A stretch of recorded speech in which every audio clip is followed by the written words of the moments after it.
2024 T20 world కప్ను US, West Indies కలిసి నిర్వహిస్తున్న సంగతి తెలిసిందే.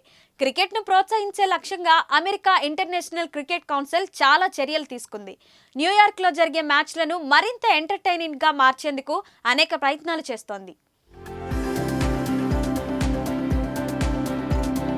ఈ క్రమంలో యూఎస్ ఏకంగా న్యూయార్క్ నగరంలో 34,000 మంది ప్రేక్షకులు వీక్షించేలా సరికొత్త టెంపరరీ స్టేడియం నిర్మించింది. దీనికి ఏకంగా 251 కోట్లు ఖర్చు పెట్టింది. ఇది న్యూయార్క్లో నిర్మించిన మొదటి మాడ్యులర్ స్టేడియం. అంటే దీన్ని తేలిగ్గా వేరు చేయవచ్చు, మళ్ళీ తిరిగి ఏర్పాటు చేయవచ్చు.